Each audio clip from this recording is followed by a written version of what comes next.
Assalomu alaykum do'stlar. Sizlar bilan Dalasa Jaloliddinov O'zbek kanali. Bugungi videoda biz Cristiano Ronaldoni GOATni full holatiga yetkazamiz.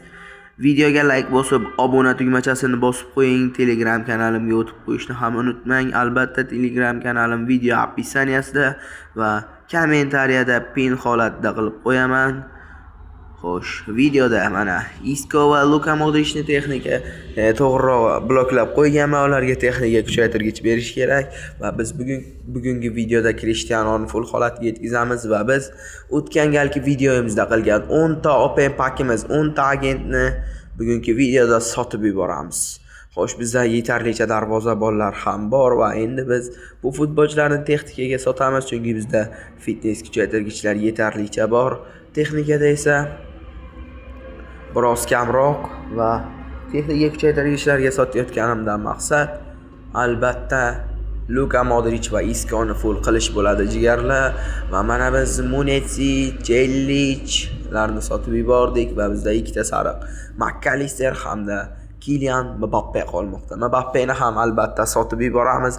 Ko'plar so'rashi mumkin, savol berishi mumkin, nega Mbappeni full holatiga yetkazmayapsiz?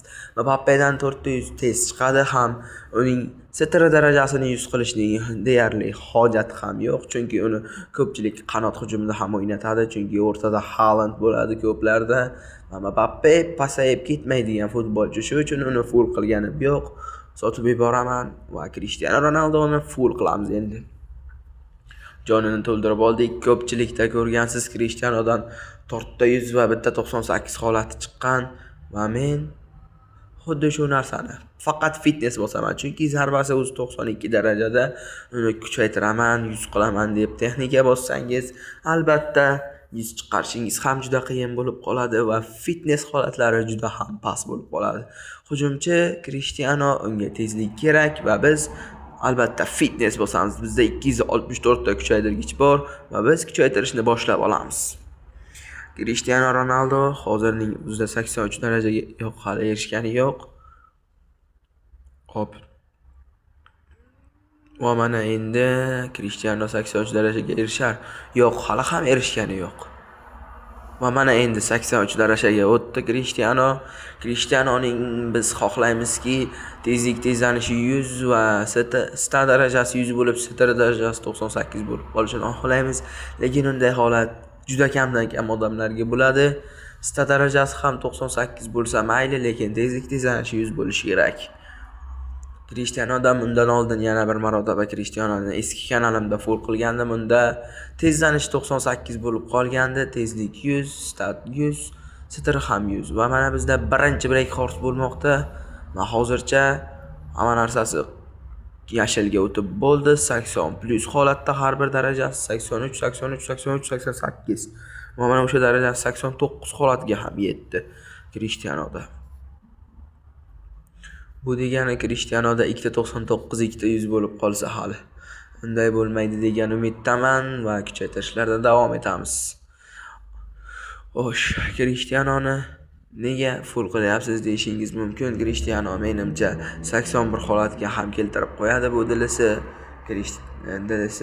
Cristianoga qarshi desa ham bo'ladi, chunki Leo Messi 83, Cristiano 82. Nega?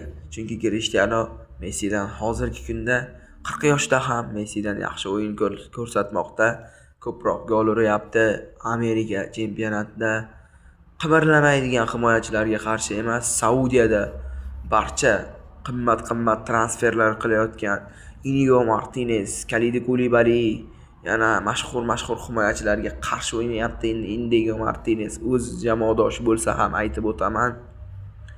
Lekin Cristiano 2002-yil adashmasam futbolga qadam qo'ygan, u vaqtlar men dunyoda ham bo'lmaganman.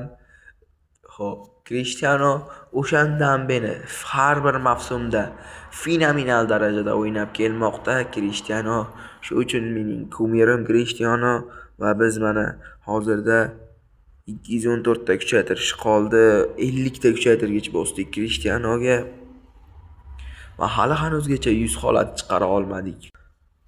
Tezlik hozirda pastroq darajada ketmoqda. Albatta tezlikni tezlanishga yetib olishini so'rab qolamiz. 2.99 darajasi bo'lmoqda bizda va birinchi 100 holati chiqdi. 55-mi? Yo'q. 60 kuchaytirishimizda birinchi 100 holati chiqdi Ronaldoda. Va ikkinchi 100 holati ham chiqdi.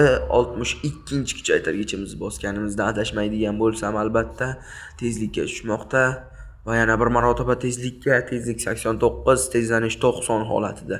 90 ga 90 bo'lmoqda Cristiano va mana shu yerda bitta skrinshotcha olib olamiz. 90 100.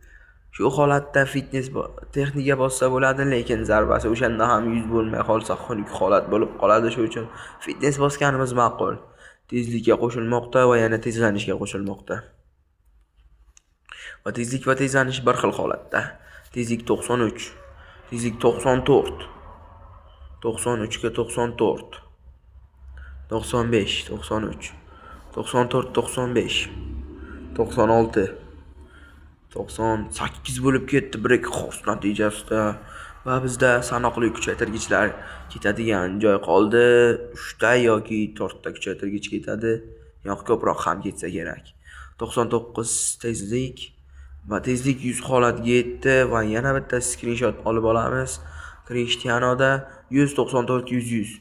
Bu holatda ham ko'pchilik texnika bosishni maslahat beradi, lekin men umuman texnika bosmayman Cristianoga.